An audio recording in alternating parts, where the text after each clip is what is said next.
Assalamualaikum warahmatullahi wabarakatuh. Selamat pagi anak-anak siswa-siswi kelas 12 SMA Negeri 1 Pagerbarang. Semoga selalu dalam keadaan sehat, tidak sakit, apalagi kena COVID. Kita memohon kepada Allah semoga pandemi ini sudah diangkat sehingga kita bisa bertemu, belajar seperti sedia kala, bertatap muka sehingga mudah dalam menjalani pelajaran. Pada kesempatan kali ini saya akan sedikit mengulang materi yang sudah pernah saya share, baik itu melalui psikologi maupun melalui jalur yang lain, yaitu mengenai sel elektrokimia atau sering disebut juga sel Volta maupun sel Galvani. Kenapa disebut sel Volta atau sel Galvani? Karena pertama kali ditemukan oleh Alessandro Volta, dan bersama dengan Alessandro Volta, Luigi Galvani juga melakukan hal yang sama. Sel elektrokimia merupakan suatu sel yang mengubah reaksi kimia atau energi kimia menjadi arus listrik. Salah satu contoh penggunaan sel elektrokimia atau sel Volta adalah pada baterai yang sering kita gunakan pada jam dinding ataupun pada remote TV atau pada mobil remote. Itu salah satu penggunaan sel elektrokimia. Atau juga pada aki, yaitu baik pada motor maupun mobil. Bagaimana cara kerja sel Volta sehingga bisa mengubah reaksi kimia menjadi arus listrik? Akan kita bahas pada pertemuan kali ini.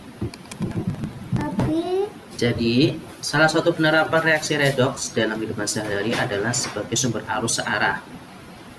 Di fisika Anda tahu bahwa ada dua sumber arus, yaitu arus searah atau sering disebut juga DC, dan sumber arus tidak searah atau AC.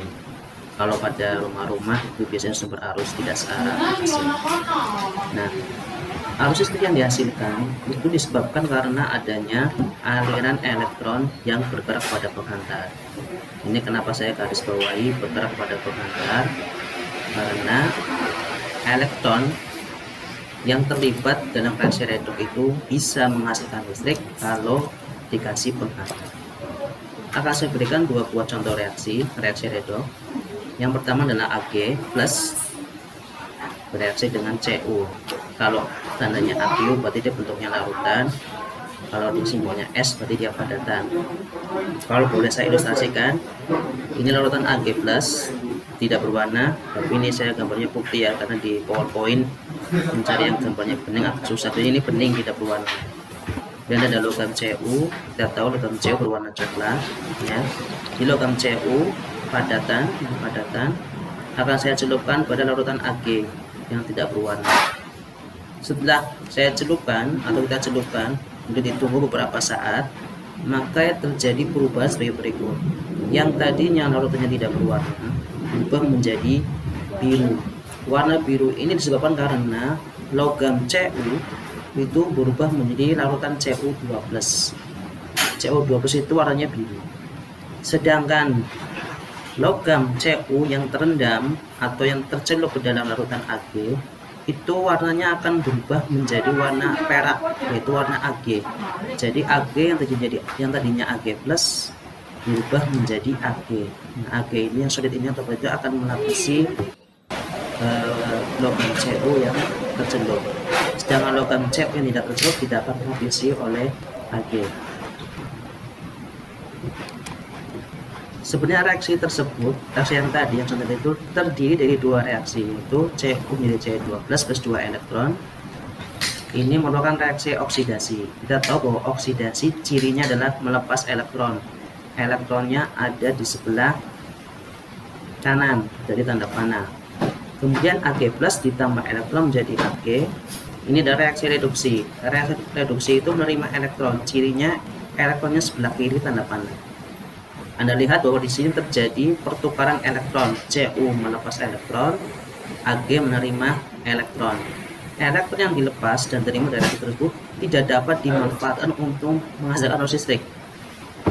Jadi kan Cu melepas elektron, Ag menerima elektron, tetapi elektron dilepas dan diterima atau adanya perpindahan elektron itu tidak bisa dimanfaatkan untuk menghasilkan arus listrik karena perpindahannya tidak digunakan pada penghantar, melainkan langsung digunakan untuk mengubah masing-masing zat. Jadi Cu menjadi Cu2+ dan Ag plus menjadi Ag.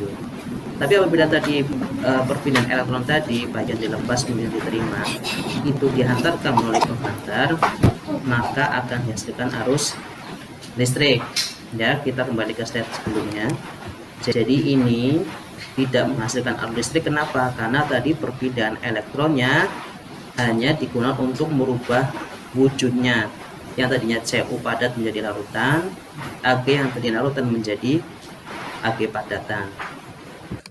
Jadi supaya perpindahan elektron ini bisa menghasilkan listrik, maka elektronnya harus dihantarkan. Ini contoh berikutnya, contoh kedua, hampir sama. Cu, lautan Cu warnanya biru, direaksikan dengan logam Zn, seng putih. Setelah dicelupkan logam sengnya ke dalam lautan Cu, maka yang terjadi adalah lautan Cu yang tadinya biru menjadi bening atau berwarna karena sudah diambil alih oleh Zn. Kemudian logam Zn yang tadi tercelup akan berubah menjadi warna coklat karena logam Cu-nya, lautan Cu-nya menjadi logam Cu. Jadi hampir sama dengan reaksi yang pertama. Jadi ini perpindahan elektronnya tidak menghasilkan listrik karena perpindahan elektronnya tidak dihantarkan melalui penghantar.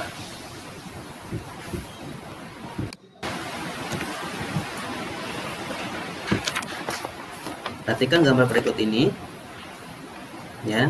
Reaksi yang tadi antara Cu dengan Zn, kalau tadi yang pertama saat sebelumnya itu dilakukan dalam satu wadah, pada saat yang sama kita lakukan pada dua wadah. Ya. Dilakukan dalam dua wadah. Perhatikan gambar dari percobaan volta atau sel volta. Ya, sini ada logam Zn, ada logam Cu. Logam Zn harus dicelupkan ke dalam larutan Zn. Logam Cu harus dicelupkan ke dalam larutan Cu. Jadi Cu harus dalam Cu, Zn harus dalam Zn. Tidak boleh Zn dicelupkan ke Cu atau Cu dilepaskan ke Zn, tapi harus sama, Cu ke Cu, Zn ke Zn. Ya. Untuk menghubungkan dua wadah ini, maka ada yang namanya jembatan garam. Jembatan garam ini fungsinya untuk tadi, untuk menghantarkan elektron. Jembatan garam ini terbuat dari, Anda bisa Anda buat dari selang yang berwarna bening itu ya. Kemudian Anda isi dengan agar-agar, tetapi biasanya kalau agar-agar diisi gula, ini dikasih garam. Karena Anda tahu bahwa garam bersifat elektrolit. Jadi kalau dia agar-agarnya dikasih gula, maka tidak ada pengaruhnya. Ya, jadi agar-agar yang sudah dicampur dengan garam dimasukkan dalam senang. Dan ini gunanya untuk menghantarkan elektron. Ini sekilas untuk sel volta. Nanti saya akan lanjutkan penjelasannya di video yang kedua. Sekian, terima kasih. Assalamualaikum warahmatullahi wabarakatuh.